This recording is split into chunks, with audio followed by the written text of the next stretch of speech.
The most genius bank heist ever? I'll give it a shot. It starts with a knock at the door.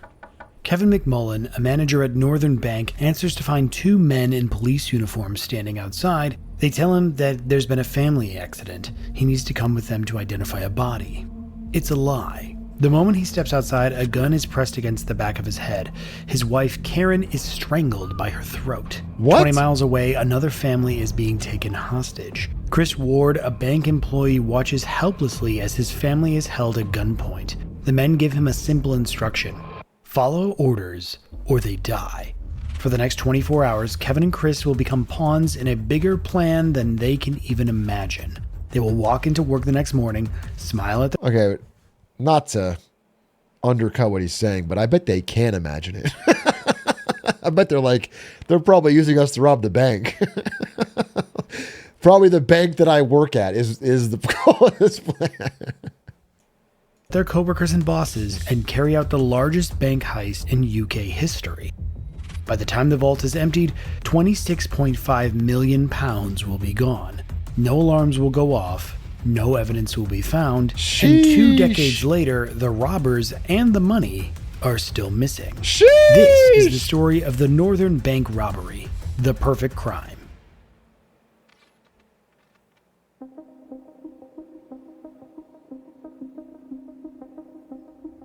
Chris Ward, an employee of the Northern Bank, one of the 4 major banks of Northern Ireland, is at his home in West Belfast watching football with his dad, mom, older brother, and his girlfriend, when a knock comes at the door.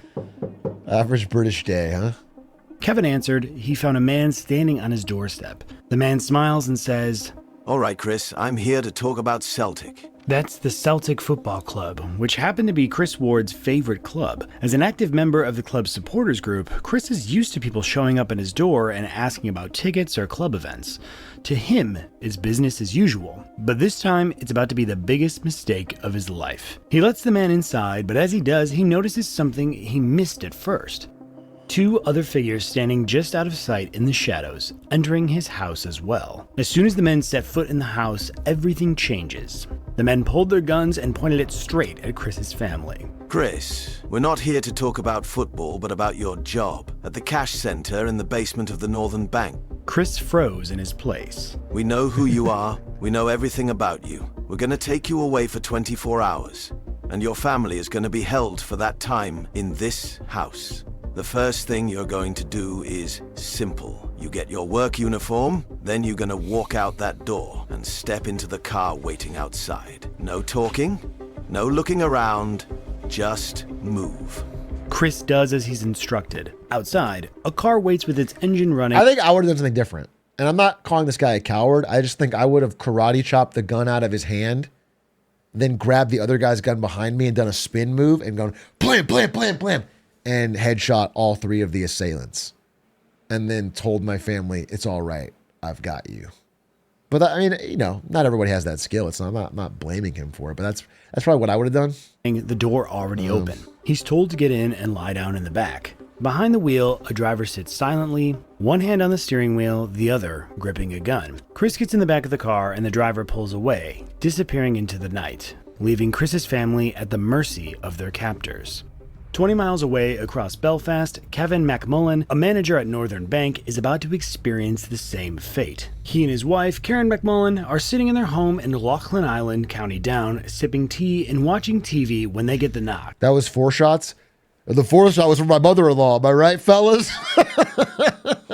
Shut her up. I'm trying to watch footy. Kevin found 2 men wearing PSNI uniform, that's the Police Service of Northern Ireland. One of the men is holding a clipboard with Kevin and Karen's names written on it. The men notified Kevin about a family incident and that he is needed immediately to identify the body. That is, of course, a lie. Kevin, caught off guard, took a step outside. The moment he did, the police officer pulled a gun and pressed it against... I would have simply known he was lying when I saw his all-black, soulless demon eyes and fully bald head. I'm a good judge of character, all right? When I saw the guy looking like the fucking laser eyes of Satan, the guy from Dune. Needed immediately to identify I would the ask body. to see some That ID. is, of course, a lie. Kevin, caught off guard, took a step outside. The moment he did, the police officer pulled a gun and pressed it against the back of his head. Inside, Karen barely has time to react before an arm wraps around her throat, forcing her to the ground.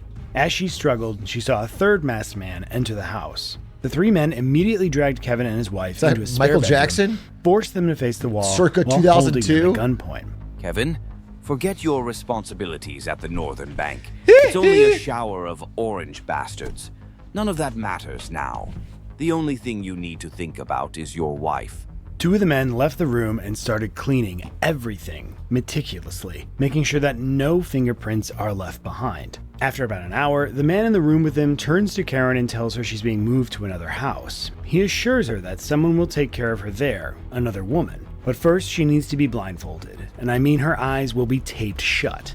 Ugh. Kevin watches helplessly as the men grab his blindfolded wife, lead her outside, and push her into a waiting car. Then just like that, she's gone. What Kevin doesn't know is that for the past hour, Chris Ward has also been held hostage in the house. His hands are cable tied behind his back, and he sits alone in the kitchen. The only light in the room comes from the open fridge. The men grab Chris and Kevin and force them into the living room. Eye taping is actually really good for your sleep. So you think they were kind of helping them get like a better sleep regimen? You have a very simple choice. You work with us, you cooperate with us, and your families will be fine. If you don't, They were they're trying to dead. get like a more It's as simple Sigma- as that. Now, here's how this is going to go. We're going to rob the Northern Bank, and you're going to help. We will lay down a line of instructions for you. You follow them, word for word, no mistakes.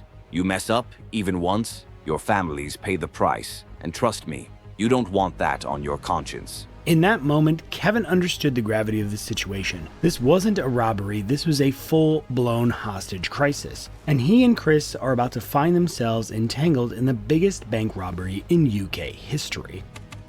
Okay. With both of their families taken, the first phase of the plan is complete.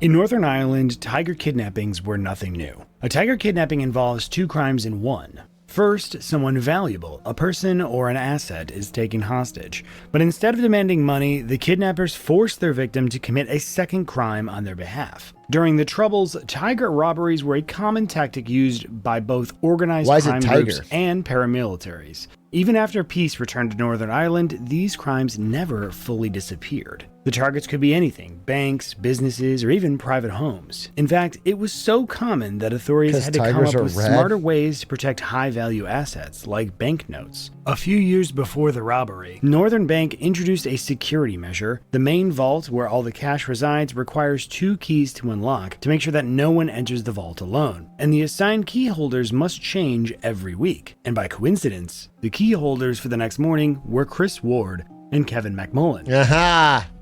The night feels like it never ends. The two bank employees are waiting for instructions while somewhere out there in the cold, Chris and Kevin's families are dancing? being held hostage. One of the men approached and hand over 2 phones, one for Chris and one for Kevin. Each phone has a C and a K engraved on the back, C for Chris and K for Kevin. The phones only had one number stored in them. Later, when the time comes, that phone will change everything. The men order them to sit down on the couch and listen. But Jeez, just they before really- they started giving their plan, Chris out of nowhere asked for a can of beer. And surprisingly, the captors agreed to give him one. No one knows exactly why he made the request. Maybe My man, dude.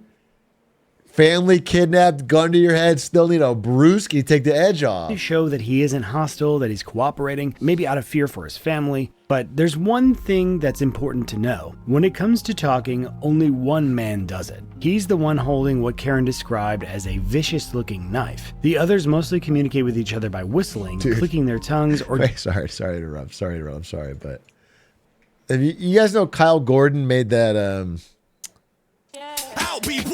he made that song Planet of the Bass. He made a new one parodying British rap from like the late 90s, early 2000s. And it's so funny because every single line is about stabbing someone in the head with a knife. And it also has side quests in it.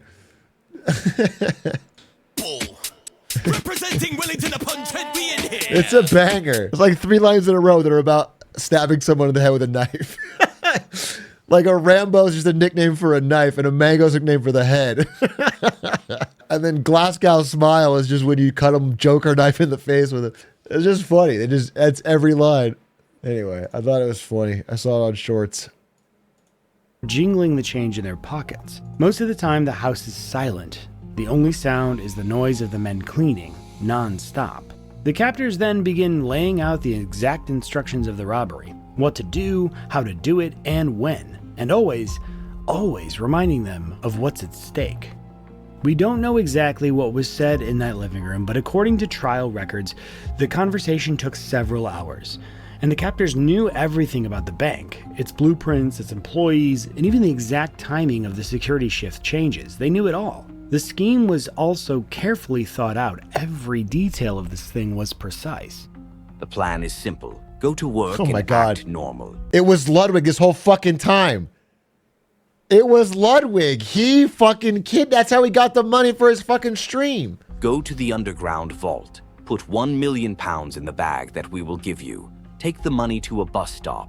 Set the bag down. Go back to the bank. Raise the alarm and leave. But most importantly, keep that phone turned on at all times. Because you see, the captors are being careful. Not the entire scheme is going to be revealed this evening. The rest will be shared through the phone once Chris and Kevin are at the bank. Anything can go wrong. Kevin or Chris might alert the authorities, a security officer might bust them, or something unexpected could happen. But that phone will be the key to everything. From the way that the captors spoke, Chris and Kevin knew that they aren't messing around. So without hesitation, they agreed to follow the instructions the gang had given them, word for word. With everything in place, at around 2 a.m., the men ordered Kevin and Chris to get some sleep. Tomorrow, they said, would be a big day. It's 11 a.m. Kevin is driving his car, heading to work, with Chris sitting next to him. Chris's shift starts at 11:30 a.m., with Kevin These following guys are half an hour later. obsessed with their phones. On a normal day, when Chris isn't the key holder, he works as a supervisor in the machine area, sorting cash and making sure that every banknote goes where it needs to. He usually handles millions of pounds each day. But today is different. With just 4 days till Christmas, the bank is busier than ever. Today, Chris won't be handling millions, but tens of millions. Kevin and Chris enter the bank acting normal, and they went straight to Kevin's desk and sat there for a while, going over the plan, and to kill time. You see, according to the instructions, the heist has to begin at exactly 5 p.m. But before that, Kevin and Chris had to call the captors 3 times, once for each checkpoint. The calls weren't just to confirm that everything was on track, they were also a reminder, a warning that if anything went wrong, their families would pay the price. At around 4:30 p.m., Kevin tells the staff that there's a problem with the balance, and Chris and he have to do a full recount. So the staff are dismissed for the evening. Now, only Chris, Kevin, and 2 security officers remain in the bank. Oh, They have shit. the whole basement to themselves. After 30 minutes, at exactly 5 p.m., they begin. They make their way down to the underground cash center vault, and using their keys, they unlock the heavy door and stepped inside. The room is packed with cash, freshly printed banknotes, worn-out bills, euros, and US dollars stacked in every direction. They went straight to a stack of green boxes filled with freshly printed banknotes. Each box was sealed with a metal security seal. The gang had given them specific instructions to swap the metal seals for white ones. Later, we'll understand why they did that. Kevin knew about a blind spot in the cash center where they could fill the bag without being recorded by any of the security cameras. Then, they started filling the bag that the gang had given them with 1 million pounds in 50-pound and 100-pound banknotes. They only from took one a of the vaults. million? The instructions were to fill it up to the fullest. It took them 15 minutes to do so. Chris immediately slung the bag over his shoulder and walked out. No security codes, no keys, no guards, nothing. The path was clear. Chris has to make one last phone call to know which way to go. He got out of the bank and walked a few yards to a bus stop on Upper Queen Street, set the bag down, and waited. About 3 minutes later, a man arrived to pick it up. Without a word, Chris left and headed back to the bank. Jeez. Now, only one final step left. Raise the alarm and go home. Then hopefully, everything would go back to normal. Chris would finally see his family again, and Kevin would reunite with his wife. But as Chris was heading back, his phone rang. Uh-oh. Good. You did exactly as you were told. So what now? Now you go back inside and take more. What? It turns out the heist of the Northern Bank would happen in stages, and this was just stage 1. Oh, interesting. All of it. Interesting. Before we break down the next stage, we need to understand how cash is actually delivered to the bank. At the back of the bank, there's a single entrance leading to Bullion Bay Alley into Wellington Street, the only gateway where every banknote enters and leaves. The only company allowed through that entrance is Securicor, the firm responsible for transporting money in and out of the bank. The plan is to send a van into Bullion Bay to pick up green boxes filled with cash. Each box could hold up to £1 million. Now, how would they do that? Remember when Chris and Kevin swapped the security seals on the boxes back in the cash center? Well, in the banking system, a white seal on a green box doesn't mean money. It means the box is filled with waste paper.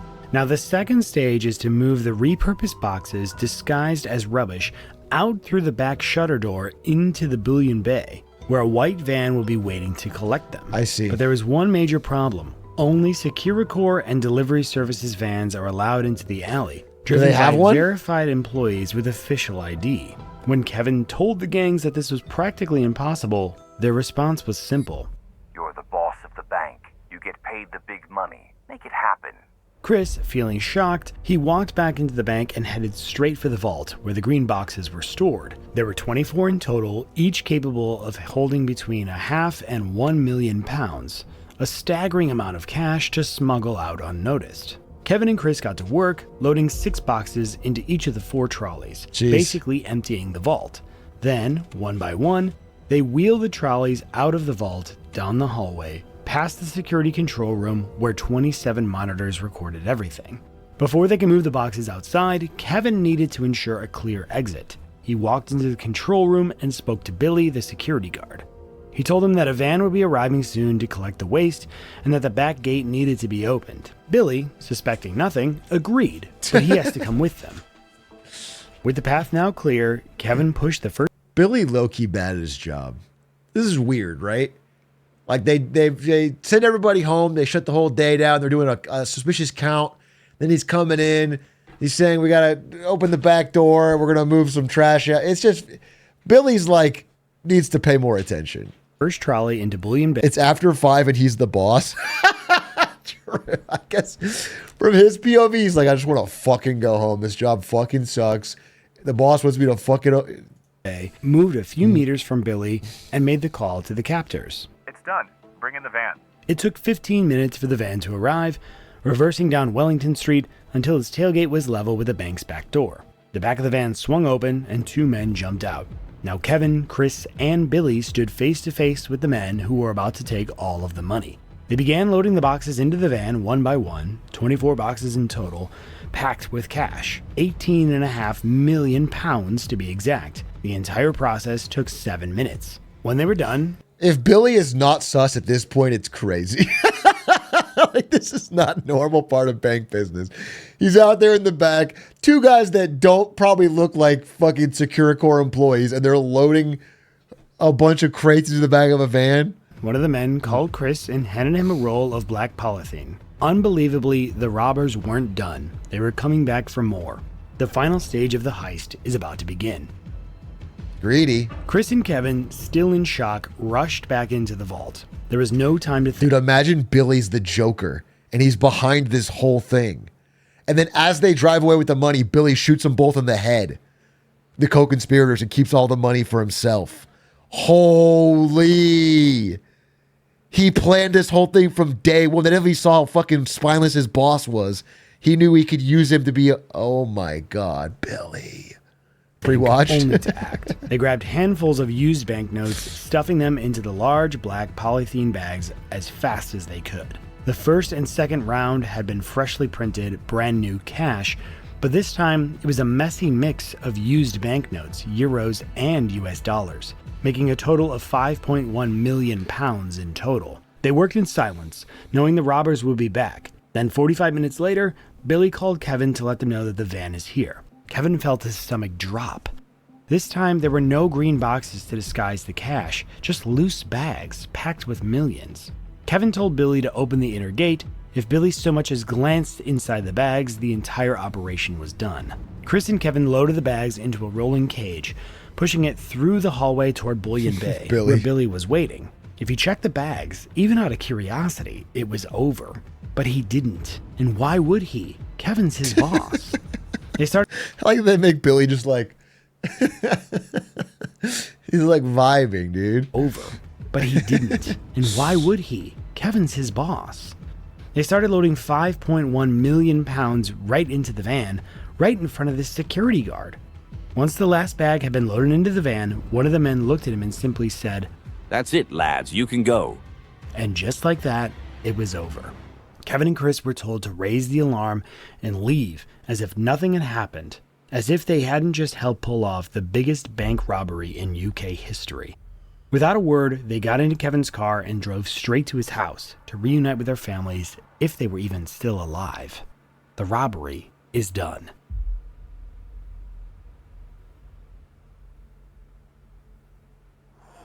This emergency? Hello, how you doing? I wonder if you help me. Just I went through an ordeal of an abduction. I actually work in the Northern Bank Heist Centre. We usually to rob it. How much are we talking now?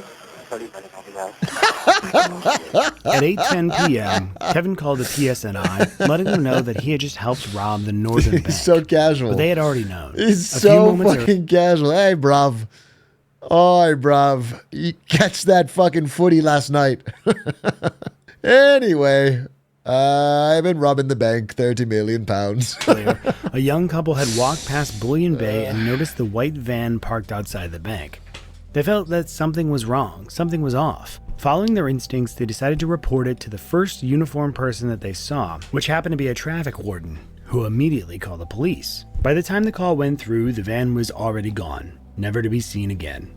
The police arrived and they were mind blown to find that 26.5 million pounds had vanished from the bank. The head of PSNI immediately launched a nationwide hunt for the perpetrators. In the months that followed, the investigation became one of the most frustrating in UK history. The first wave of arrests came fast. Raids against Belfast, Dublin, and Cork. The police rounded up men tied to Sinn Féin, the IRA, and other known criminals, hoping to find a trail that led back to the robbers. 3 random Irish people stationed in Dublin, one of them carrying nearly 100,000 euros hidden in a box of washing powder. A financial advisor in Cork had 2.3 million pounds stashed in compost. Another man was arrested for burning sterling banknotes in his backyard. But of all the arrests, the most shocking was Kevin McMullen, the bank manager. The police suspected that someone inside the bank had to be involved.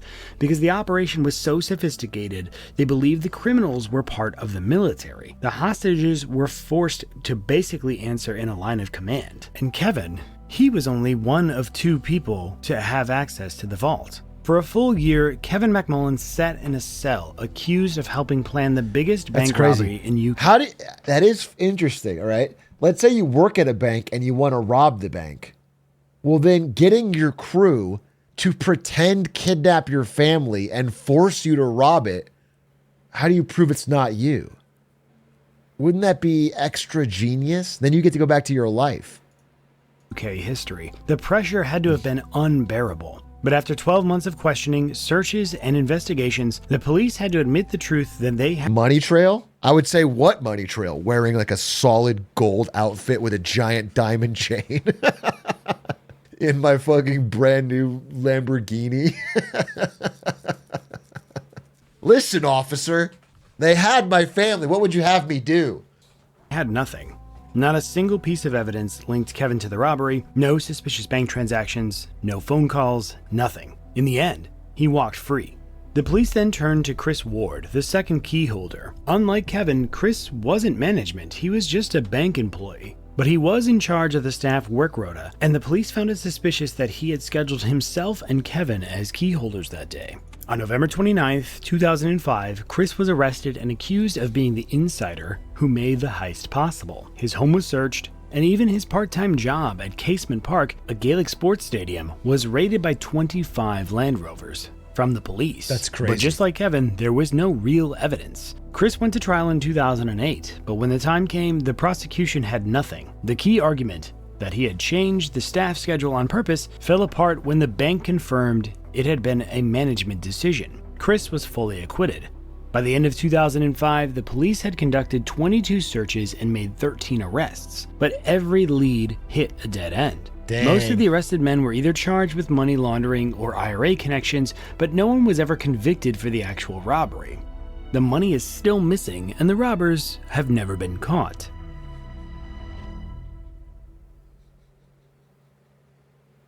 Both families were found safe, at least physically. Chris's family had been held inside his home the entire time. I'm sorry to say this, but this is why we need a nationwide Irish tracking service where every person in Ireland has to wear a chip that reports directly to the UK government. I'm sorry, but it's just, they're too dangerous of a people. Like a little shamrock. Tough affair. While Kevin's wife, Karen, was taken deep into the Drumkira forest and locked inside an abandoned cabin. There was no woman there to, quote, take care of her, as the gang had promised. Before leaving, the captors destroyed her car, erasing any evidence that could link them to the crime. The Northern Bank robbery wasn't just a crime, it was a humiliation for law enforcement. £26.5 million stolen, families held hostage, 2 bank employees forced to help, and the robbers disappearing without a trace. The police had one job, find out who did it, and they failed. To this day, the case remains open, yet unsolved. I don't know that I learned a lot from that, but it was very cool. An insanely impressive bank heist. Usually they always get caught. Let's solve it together. Is anyone here Irish? Can you ask around? I think we did solve it. Wasn't it Billy?